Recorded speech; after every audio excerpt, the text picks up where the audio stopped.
Hi guys! For today's video, magluluto tayo ng seafood with Cajun sauce. Tara na! Simulan natin. So, ito yung mga sangkap na gagamitin natin. Then after that, we will try to use butter. So, 1 whole butter yung ginamit ko para mas malasa siya.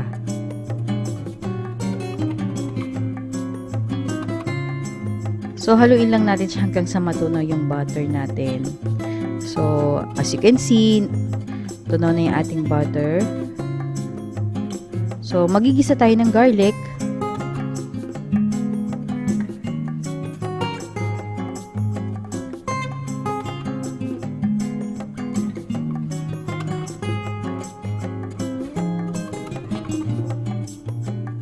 So, guys, napakadali ng recipe na to, ha.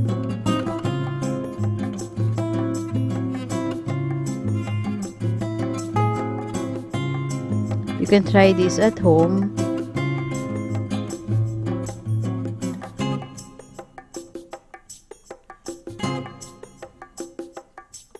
Pag okay na yung garlic natin, ito na yung susunod na nating sahog, which is ang ating shrimp.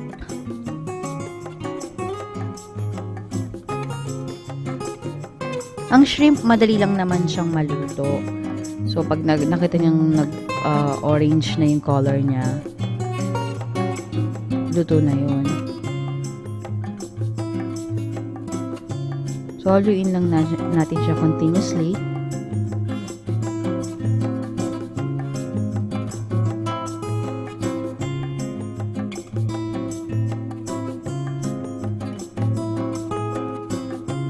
Hanggang sa mag-even yung color ng ating shrimp.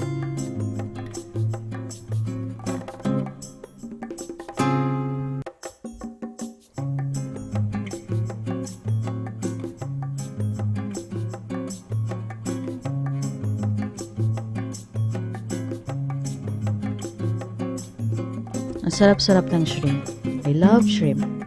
So, ayan guys, okay na siya. Next na natin ang ating tahong. As you can see, yung tahong na ginamit ko is inopen ko na siya. Binuka ko na para mas madali na siyang maluto. Then, add tayo ng seasoning.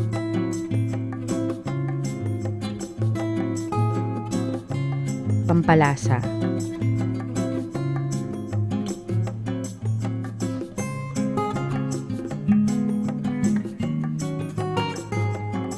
So, haluin lang natin siya. Make sure yung tahong natin is luto, ha.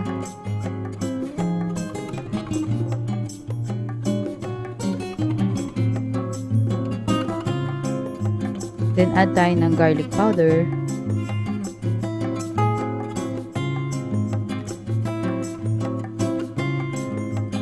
Mix all together. So, same procedure lang, lagi lang natin siyang imimix para mag-even yung lasa niya and sumama yung lasa niya sa ating shrimp at ang ating tahong.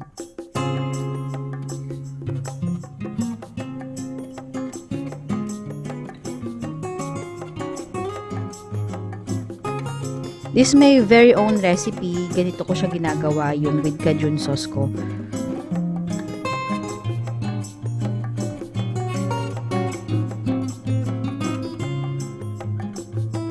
Then, we will add a little pepper para medyo spicy siya. Kasi ang pepper, nakaka-spicy yon ng food.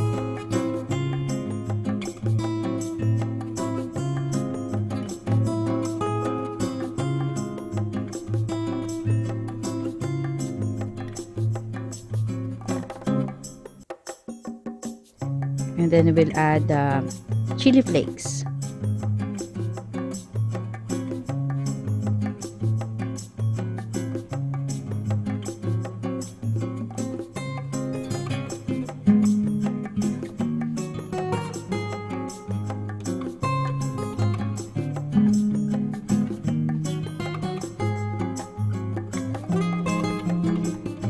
Then, we will add Cajun seasoning. Yan yung pinili ko para mas madali siya. So, hindi pinapakita ko dito na kaya nyong gawin yung mga ganitong recipe. Easy recipe lang.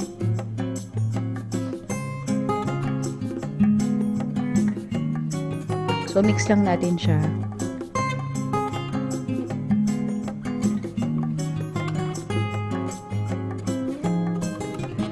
Oh, I'm so excited to eat this. Grabe. Super sarap.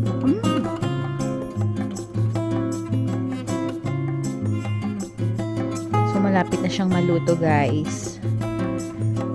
Ayan na siya.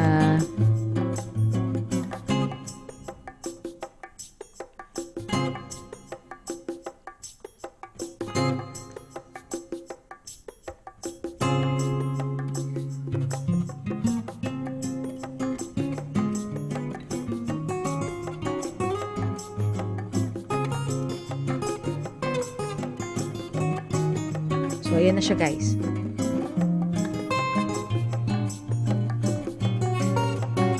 Kita nyo naman, lutong-luto na yan, guys. Mix lang natin.